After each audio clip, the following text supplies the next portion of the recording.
Vote গণনায় বেশিরভাগ আসনেই বিজয়ী বিএনপি, ঢাকা বগুড়ার 2 আসনেই তারেক রহমানের জয়। হেরে গেছেন গোলাম পরোয়ার, হামিদুর রহমান আজাদ, শিশির মনির সহ জামাতের হেভিওয়েটরা। বিজয়ীর তালিকায় দলটির নতুন প্রার্থীরা। সুষ্ঠুভাবে ভোট হওয়ায় জাতির প্রতি প্রধান উপদেষ্টার কৃতজ্ঞতা। বিশ্ব গণমাধ্যমে বাংলাদেশের নির্বাচনের খবরে গুরুত্ব। দেখছিলেন ক্রাউন সিমেন্ট সংবাদ শিরোনাম।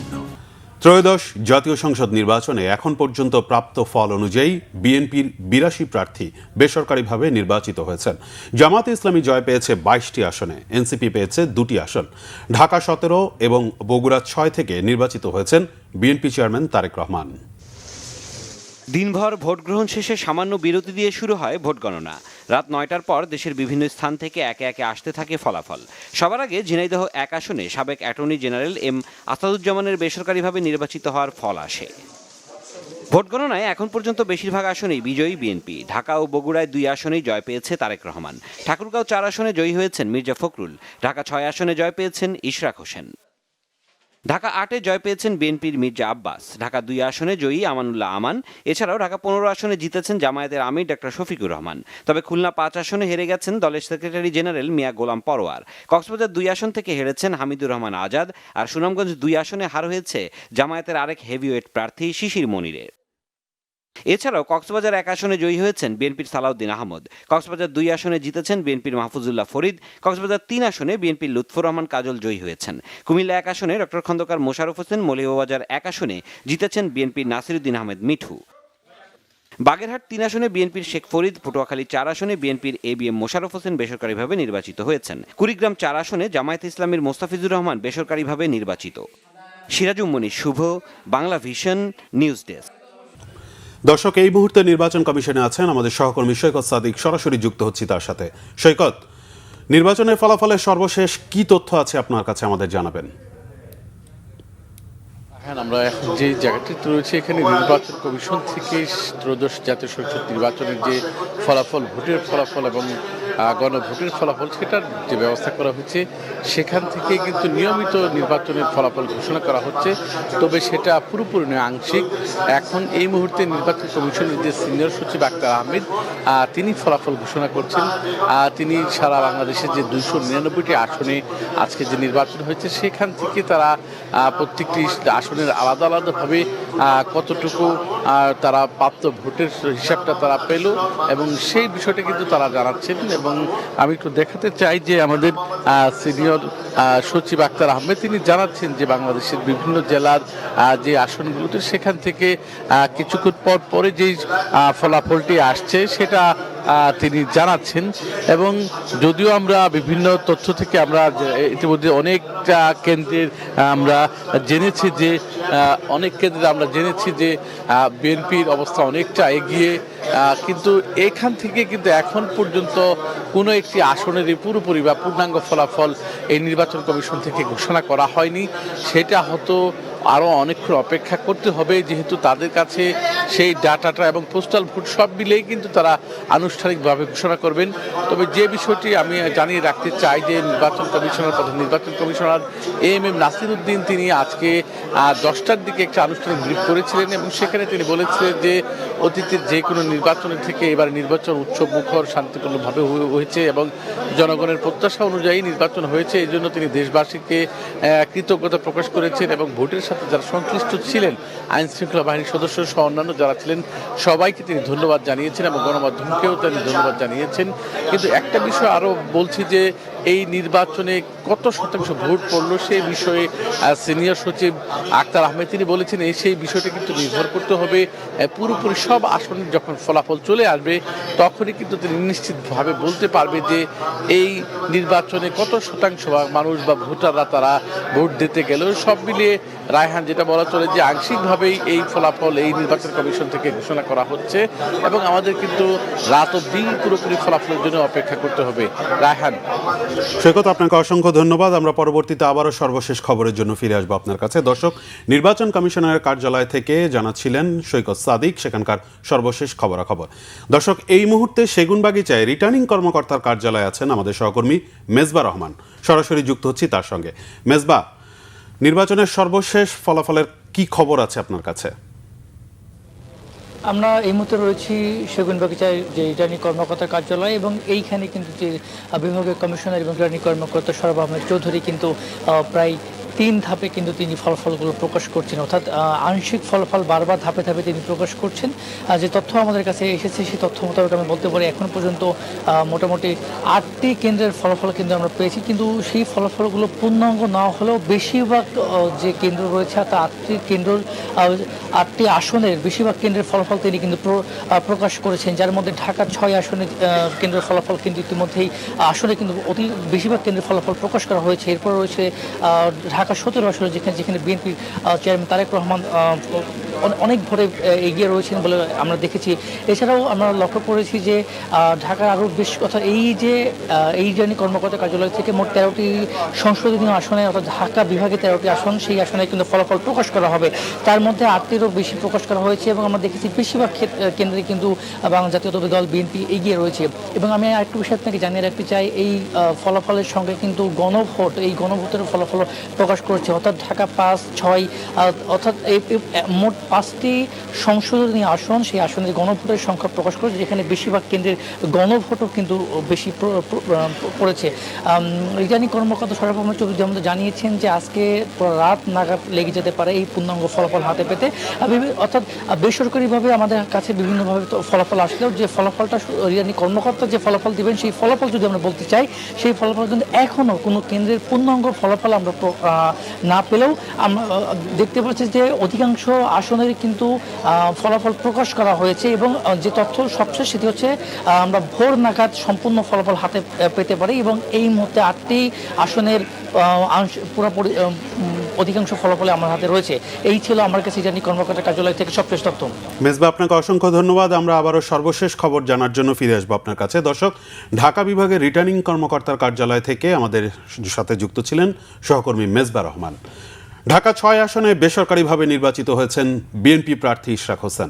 ঢাকা 6 আসনে 100টি কেন্দ্রের ফলাফলে ধানের শীষে ইশরাক হোসেন পেয়েছেন ৭৮,১৪১ ভোট। তার নিকটতম অবস্থানে দাঁড়িপাল্লা প্রতীকে জামাত ইসলামীর আব্দুল মান্নান পেয়েছেন ৫৪,৪৬৫ ভোট। ২৩,৬৭৬ ভোটের ব্যবধানে বিজয়ী হন ইশরাক হোসেন। সব বাধা প্রতিরোধে নেতাকর্মী ও সমর্থকদের নিরলস পরিশ্রমের জন্য কৃতজ্ঞতা জানান তিনি। গ্যাস সংকট সহ তার নির্বাচনী এলাকার বিভিন্ন সমস্যা দ্রুত সমাধানের আশ্বাসও দেন।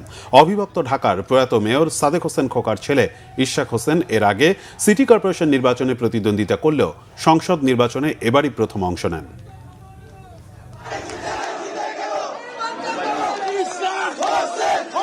সারা বাংলাদেশে যে ধানের শীষের যে জোয়ার উঠেছে, সেই জোয়ারে বর্তমান সরকার, জামাত, এনসিপি সবাই মিলেও কারচুপি করে আমাদেরকে ঠেকায় রাখতে পারে নাই। আগামী দিনেও পারবে না ইনশাল্লাহ। আমরা ফলাফল পর্যালোচনা করব। আমাদের এই অঞ্চলের সবচেয়ে বড় সমস্যা গ্যাসের সংকট, তীব্র গ্যাসের সংকট। এটাকে আমি অন্তত আমাদের এই এলাকায় 1 নম্বর প্রায়োরিটিতে রেখেছি। দ্রুততম সময়ে গ্যাসের সংকট এবং ওভারঅল আমাদের যে জ্বালানি সংকট রয়েছে দেশে, সেটিকে নিরসনের জন্য আমরা কাজ করব। এটা আমাদের 1 নম্বর প্রায়োরিটি। আমাদের নেতা কর্মীরা অত্যন্ত টায়ার্ড, তারা অনেক পরিশ্রম করেছে, তাই আজকে এখন তারা বিশ্রাম নিবে। কালকের থেকে আমাদের বিজয় মিছিল শুরু হবে। ত্রয়োদশ জাতীয় সংসদ নির্বাচন এবং জুলাই জাতীয় সনদ বাস্তবায়নের উপর অনুষ্ঠিত গণভোট শান্তিপূর্ণ, সুশৃঙ্খল ও উৎসব মুখর হওয়ায় অভিনন্দন ও কৃতজ্ঞতা জানিয়েছেন প্রধান উপদেষ্টা ডক্টর মোহাম্মদ ইউনূস। জনগণ তাদের সাংবিধানিক অধিকার প্রয়োগের মাধ্যমে দেশের ভবিষ্যৎ নির্ধারণে সক্রিয় ভূমিকা রেখেছেন বলেও জানান প্রধান উপদেষ্টা। এর আগে রাজধানীর একটি কেন্দ্রে ভোট দিয়ে প্রধান উপদেষ্টা বলেন, দেশের মানুষের জন্য মহা আনন্দের দিন আজ, দুঃস্বপ্নের অবসানের দিন। ত্রয়োদশ জাতীয় সংসদ নির্বাচনের ভোট দিতে রাজধানীর Gulshan model school and college কেন্দ্রে 10টা 20 মিনিটের দিকে আসেন প্রধান উপদেষ্টা ডক্টর মোহাম্মদ ইউনূস। তিনি বুথে ঢুকে ভোটাধিকার প্রয়োগ করেন। এ সময় প্রধান উপদেষ্টাকে বেশ উচ্ছ্বসিত দেখা গেছে। পরে তিনি সাংবাদিকদের জানান, এবারে নির্বাচনের মাধ্যমে দুঃস্বপ্নের অবসান হয়েছে। আজকে মহা আনন্দের দিন। আজকে নতুন বাংলাদেশের জন্মদিন, সারা দিন ব্যাপী আমরা এই জন্মদিন উৎসব পালন করব। এটার মাধ্যমে আজকে যে প্রক্রিয়া এখান থেকে শুরু হলো, এর মাধ্যমে আমরা অতীতকে বর্জন করলাম। যেসব দুঃস্বপ্নময় অতীত ছিল সেই অংশ আমরা সম্পূর্ণরূপে বর্জন করলাম। আজকে থেকে আমরা প্রতিটি পদে নতুন বাংলাদেশ সৃষ্টি করার সুযোগ পেলাম। আজকে জন্মদিন পালন করি, আমরা সারাদিন ব্যাপী উৎসব করি, সবাই মিলে, জাতির সবাই মিলে উৎসব করি, এবং এটা আরো নিশ্চিত হবে গণভোটটা দিয়ে। প্রার্থীর জন্য আমরা ভোট দিলাম, সেটা খুব গুরুত্বপূর্ণ, কিন্তু গণভোটটা খুবই গুরুত্বপূর্ণ। তো সবাইকে আহ্বান জানাচ্ছি গণভোটে অংশ নেবার জন্য, যাতে করে আমরা নতুন বাংলাদেশ গড়ে তুলতে পারি। খুব ভালো লাগবে, এটা আমার জীবনে মহা আনন্দের দিন, এবং বাংলাদেশের সবার মনে এটা মহানন্দের দিন, মুক্তির দিন, আমাদের দুঃস্বপ্নের অবসান, নতুন স্বপ্নের শুরু। সেটাই হলো আমাদের আজকের এই প্রক্রিয়া। অসংখ্য ধন্যবাদ সবাইকে মোবারকবাদ জানাচ্ছি। পরে Badda high school, Mirpur SOS কেন্দ্র পরিদর্শন করেন প্রধান উপদেষ্টা। এরপর পুলিশ হেডকোয়ার্টার পরিদর্শন করে খোঁজ খবর নেন। সৈয়দ আব্দুল মুহিত, বাংলা ভিশন, ঢাকা। সেনাপ্রধান জেনারেল ওয়াকারুজ্জামান বলেছেন, সুষ্ঠু ও শান্তিপূর্ণ নির্বাচনের অনুকূল পরিবেশ বিরাজ করছে। নির্ভয়ে ভোট কেন্দ্রে যেতে জনগণের প্রতি আহ্বান জানিয়েছেন তিনি। Adamjee cantonment school and college কেন্দ্রে ভোটদান শেষে এসব কথা বলেন সেনাপ্রধান। এই দিনটার অপেক্ষায় ছিলাম, একটা সুষ্ঠু নির্বাচন। সকাল থেকেই সারা দেশে অত্যন্ত শান্তিপূর্ণ অবস্থা বিরাজ করছে এবং ভোটের একটা অনুকূল পরিবেশ বিরাজ করছে। আমার কাছে যে খবর সেটা হচ্ছে যে অত্যন্ত শান্তিপূর্ণভাবে নির্বাচন চলছে। আমি সবাইকে অনুরোধ করব, সম্মানিত ভোটারদের অনুরোধ করব, আপনারা নির্ভয়ে আপনাদের বাসা থেকে বের হয়ে পোলিং স্টেশনে যাবেন এবং আপনাদের ভোট দেবেন। জনগণ বিপুল ভোট দিয়ে বিএনপিকে জয়ী করবে বলে আশা দলটির চেয়ারম্যান তারেক রহমানের। তিনি বলেন, দেশের মানুষের ভোটাধিকার প্রয়োগের মাধ্যমে যে কোনো ষড়যন্ত্র রুখে দেওয়া সম্ভব। সুষ্ঠু ভোট হলে সব দলই ফলাফল মেনে নেবে বলেও জানান তারেক রহমান। সিকান্দার রেমানের রিপোর্ট। ভিডিও ধারণ করেছেন KZ সোহেল ও জাহাঙ্গীর আলম।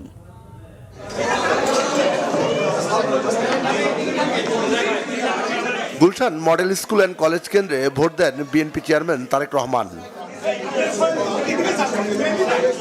স্ত্রী ডাক্তার জোবাইদা রহমান ও মেয়ে জাইমা রহমানও ভোট দেন একই সময়ে। ভোট শেষে নির্বাচন সংশ্লিষ্টদের সাথে বিভিন্ন বিষয়ে জানতে চান বিএনপি চেয়ারম্যান। পরে কথা বলেন সাংবাদিকদের সাথে, জানান ভোট সুষ্ঠু ও নিরপেক্ষ হলে সব দলই ফলাফল মেনে নেবে। নির্বাচনে যারা এইসব ঘটনা ঘটাচ্ছে তাদের প্রতি তো মানুষের বিরূপ ধারণা হবে বলে আমরা বিশ্বাস করি, কারণ ঘটনাগুলো তো ভালো না। তারা তো বিভিন্নভাবে বিভ্রান্ত করার বা অনৈতিক কাজ করার তারা চেষ্টা করছে, কাজে তাদের প্রতি নিশ্চয়ই মানুষের বিরূপ ধারণা হবে। নির্বাচন যদি সুষ্ঠু, নির্বাচন যদি নিরপেক্ষ হয়, নির্বাচন যদি বিতর্কিতহীন হয়, তাহলে অবশ্যই কেন মেনে নেব না, সব দলই আমরা মেনে নেব। কিন্তু অবশ্যই এখানে একটি শর্ত আছে যে নির্বাচন নিরপেক্ষ হতে হবে, নির্বাচন শান্তিপূর্ণ হতে হবে। আমরা যেসব অনাকাঙ্ক্ষিত ঘটনা দেখছি, যেভাবে মানুষকে বিভ্রান্ত করার চেষ্টা হচ্ছে, সেই এরকম বিষয় তো অবশ্যই মেনে নেওয়া যাবে না, কেউই মেনে নেবে না। এক প্রশ্নের জবাবে তারেক রহমান বলেন, ফল গণনায় দেরি হবার কোনো কারণ দেখছেন না তিনি। নির্বাচন পরবর্তী যৌক্তিক সময়ে ফলাফল ঘোষণার কথা বলেন তিনি। ফল গণনায় কেন দেরি হবে? দেরি হবার কোনো কারণ নাই। কেন দেরি হবে? আমরা সমগ্র দেশের মানুষ যেখানে একটি দ্রুত তারা যা ভোট দিয়ে এসছে তার ফল তারা দ্রুতই চাইবে। আমরা আশা করব যে নির্বাচন কমিশন চেষ্টা করবে যাতে দেশের মানুষ দ্রুত তার ভোট প্রদানের যে ফল সেটা তার মানুষকে সামনে উপস্থাপন করবে। পরে ঢাকা সেনানিবাসের Adamjee school and college, Mohakhali, Panthapath, Bhashantek, Manik Mia avenue, Dhanmondi 27 নম্বর সড়ক, সোভানবাগ, বনানীর বিদ্যানিকেতন সড়ক হয়ে গুলশানে চেয়ারম্যানের কার্যালয়ের সামনে সাংবাদিকদের সাথে কথা বলেন তারেক রহমান। আমরা কনফিডেন্ট, আমরা আশাবাদী জয়ের ব্যাপারে।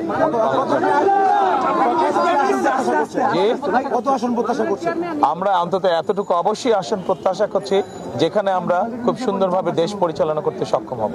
যেসব রাজনৈতিক দলকে নিয়ে একসাথে আন্দোলন সংগ্রাম করেছে বিএনপি, সেসব দলকে নিয়ে একসাথে দেশ পরিচালনা করার কথা বলেন বিএনপি চেয়ারম্যান। উৎসব মুখর পরিবেশে দিনভর ভোটাধিকার প্রয়োগ করলো এদেশের সাধারণ মানুষ। সরকার তার কথা রেখেছে জনগণ। এখন আগামী দিনে যে দলটি রাষ্ট্র ক্ষমতায় আসবে তারা রাষ্ট্রের দায়িত্ব নিয়ে জনগণের সেই অধিকার বাস্তবায়ন করবে, আইনের শাসন, মানবাধিকার এবং সাধারণ মানুষের বাক স্বাধীনতা যাতে অক্ষুণ্ণ থাকে সে বিষয়টি দেখবে। সেই সঙ্গে মৌলিক মানবাধিকার বাস্তবায়নে আগামী সরকার সচেষ্ট হবে এমন প্রত্যাশা সাধারণ ভোটারের। সিকান্দার রেমান, বাংলাভিশন, ঢাকা। বিএনপির নির্বাচন পরিচালনা কমিটির মুখপাত্র মাহদি আমিন বলেছেন, বিএনপির অনিবার্য বিজয় ঠেকানোর কোনো অপচেষ্টা সফল হবে না। বলেন, ঐক্যবদ্ধভাবে সকল অপচেষ্টা রুখে দিয়েছে জনগণ। গুলশানে বিএনপির কেন্দ্রীয় নির্বাচন পরিচালনা অফিসে মিডিয়া ব্রিফিংয়ে এসব কথা বলেন মাহদি আমিন। চিহ্নিত রাজনৈতিক দলটি সামাজিক যোগাযোগ মাধ্যমকে এমনভাবে ব্যবহার করেছে যাতে ভোটারদের মনে ভোট প্রদানের বিষয়ে এক ধরনের ভীতি তৈরি হয়। বাস্তবতা হচ্ছে বিএনপির বিজয় অনিবার্য ও নিরঙ্কুশ। সেটিকেই স্তিমিত করার কোনো অপপ্রয়াসই সফল হবে না বলেই আমরা দৃঢ়ভাবে বিশ্বাস করি। দেশের জনগণ বিশ্বাস করে একটি অবাধ, সুষ্ঠু এবং গ্রহণযোগ্য নির্বাচন নিশ্চিত করা গেলে এবং ভোট গণনা সঠিকভাবে পরিপালন করা গেলে ইনশাল্লাহ ধানের শীষের বিজয় অবশ্যম্ভাবী। দেশের জনগণ যে আবেগ ও আকাঙ্ক্ষা নিয়ে আজ ভোটাধিকার প্রয়োগ করেছে, ইনশাল্লাহ গণতান্ত্রিক বাংলাদেশে জনগণের ম্যান্ডেটে নির্বাচিত সরকার সেটি আন্তরিকভাবে বাস্তবায়ন। কিছু আসনের ভোট গণনা হলেও ফলাফল প্রকাশ করা হচ্ছে না বলে অভিযোগ করেছেন জামাত ইসলামীর আমির ডাক্তার শফিকুর রহমান। বৃহস্পতিবার রাতে মগবাজার জামাত ইসলামীর কার্যালয়ে এক সংবাদ সম্মেলনে তিনি এমন অভিযোগ করেন। ঢাকা ৮ আসনের ফলাফল নিয়ে ইঁদুর বিড়াল খেলা হচ্ছে বলেও অভিযোগ করেন তিনি। গণভোটে হ্যাঁ এগিয়ে থাকায় দেশবাসীর প্রতি কৃতজ্ঞতা প্রকাশ করেন জামাত ইসলামের আমির। বলেন, গণতান্ত্রিক ধারার নির্বাচনে কেউ হারবে কেউ জিতবে, এটাই স্বাভাবিক।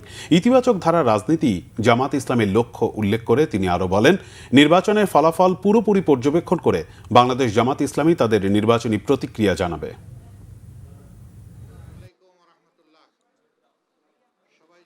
বেশ কিছু আসনে আমাদের জানা মতো আমরা এগিয়ে আছি এবং গণনাও কমপ্লিট, কিন্তু স্থানীয়ভাবে যারা রিটার্নিং অফিসার আছেন তারা ঘোষণা দিচ্ছেন না, ঝুলিয়ে রেখেছেন।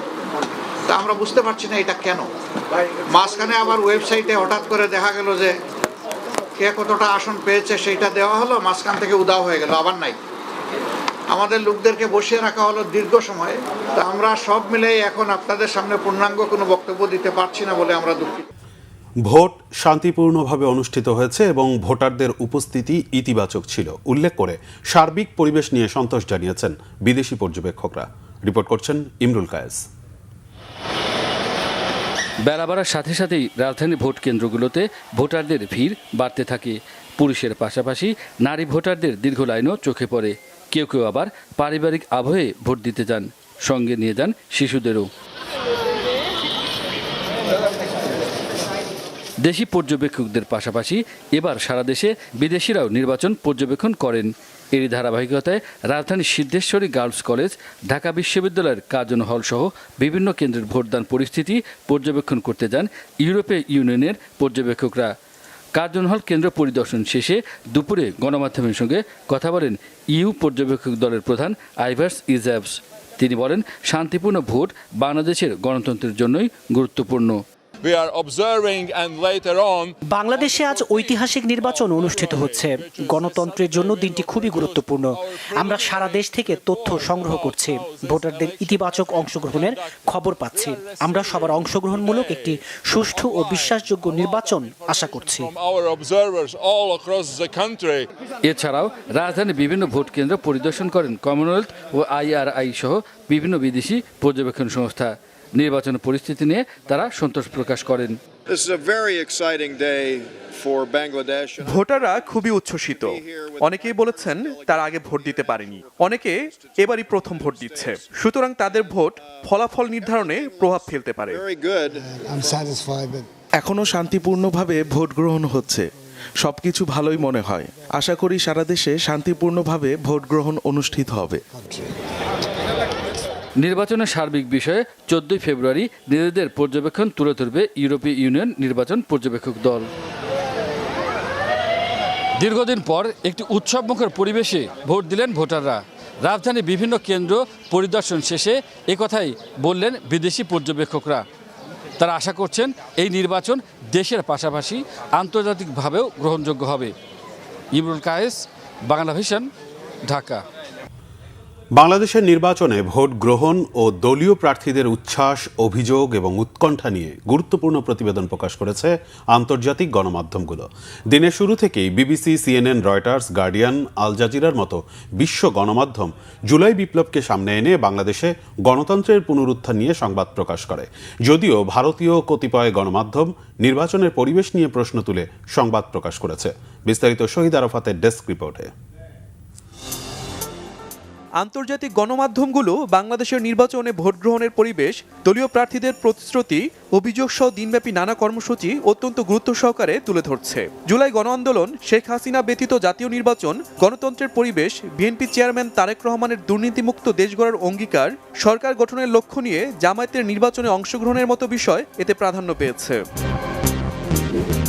ব্রিটিশ সংবাদ মাধ্যম বিবিসি বলছে, 2024 সালের জুলাই আন্দোলনে শেখ হাসিনা সরকার পতনের পর প্রথমবারের মতো জাতীয় নির্বাচন হচ্ছে বাংলাদেশে। বাংলাদেশের জাতীয়তাবাদী দল বিএনপি ও বাংলাদেশ জামায়াতে ইসলামী প্রধান এই দুটি দলের অংশগ্রহণকে সামনে এনে সাধারণ জনগণের স্বতঃস্ফূর্ত ভোটদান তুলে ধরেছে বিবিসি। জেনজি প্রজন্মের আন্দোলনের পর বাংলাদেশে ঐতিহাসিক নির্বাচন শিরোনামে প্রতিবেদন প্রকাশ করেছে অপর ব্রিটিশ সংবাদ মাধ্যম রয়টার্স। প্রতিবেদনে বলা হয়, 2024 সালের পর বাংলাদেশে গণতন্ত্র ফিরিয়ে আনতে আয়োজিত এই নির্বাচন দক্ষিণ এশিয়ার ভূরাজনীতির জন্য অত্যন্ত গুরুত্বপূর্ণ। দ্য গার্ডিয়ানের প্রতিবেদনে বলা হয়, বাংলাদেশে গত 2 দশকের মধ্যে প্রথম সুষ্ঠু ও স্বতঃস্ফূর্ত নির্বাচন অনুষ্ঠিত হচ্ছে। 17 বছর পর তারেক রহমান দেশে ফিরে পরবর্তী প্রধানমন্ত্রীর জন্য প্রতিদ্বন্দ্বিতা করছেন। তারেক রহমানের দুর্নীতিমুক্ত নতুন বাংলাদেশ গড়ার প্রতিশ্রুতিকেও গুরুত্ব সহকারে প্রচার করেছে এই ব্রিটিশ সংবাদ মাধ্যম। কাতার ভিত্তিক সংবাদ মাধ্যম আল জাজিরা বাংলাদেশের নির্বাচন নিয়ে লাইভ আপডেট দিচ্ছে। এই নির্বাচনকে 2024 সালে ছাত্র আন্দোলনে আওয়ামী নেত্রী শেখ হাসিনার পতনের পর দেশে গণতন্ত্র প্রত্যাবর্তনের একটি গুরুত্বপূর্ণ পরীক্ষা হিসেবে বর্ণনা করেছে সংবাদ মাধ্যমটি।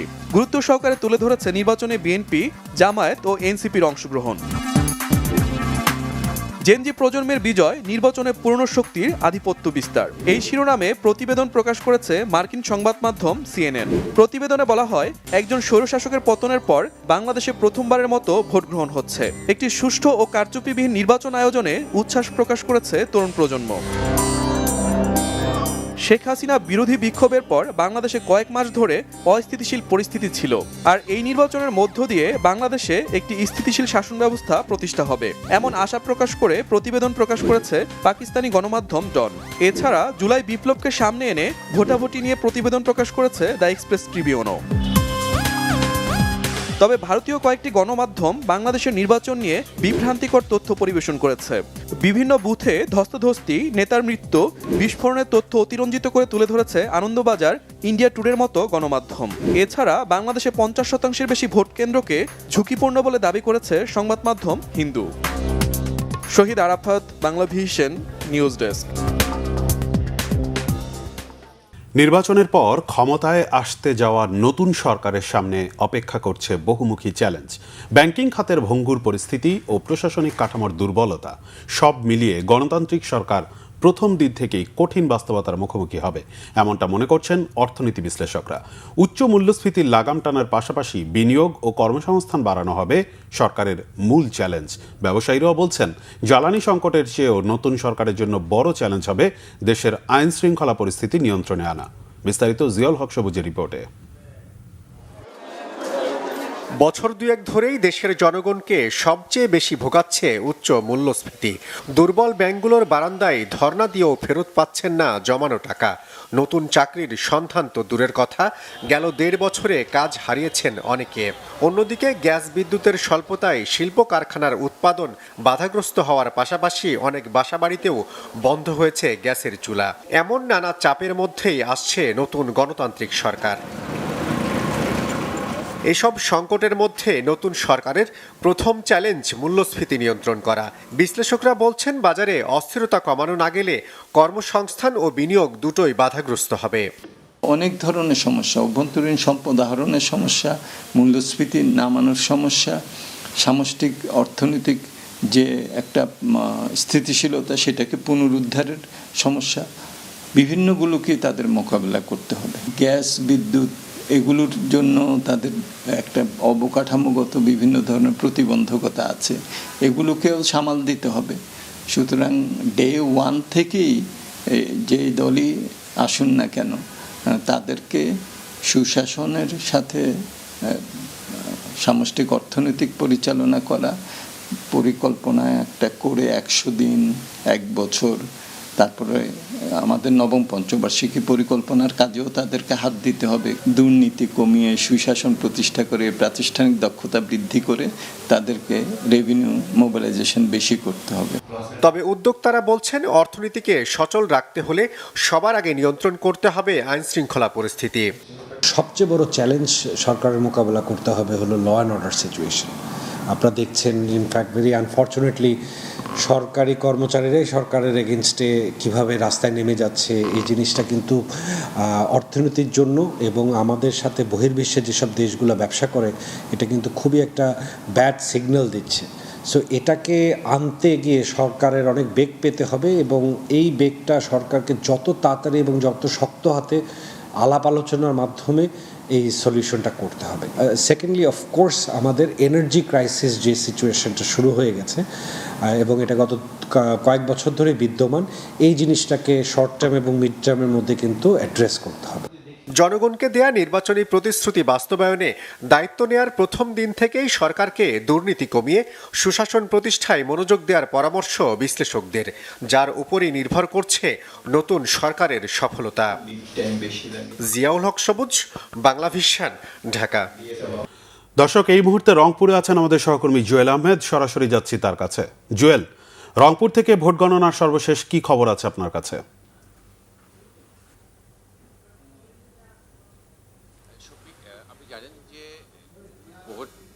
গণনা সম্পূর্ণ হয়েছে, এখন চূড়ান্ত ফলাফল দেওয়ার পালা।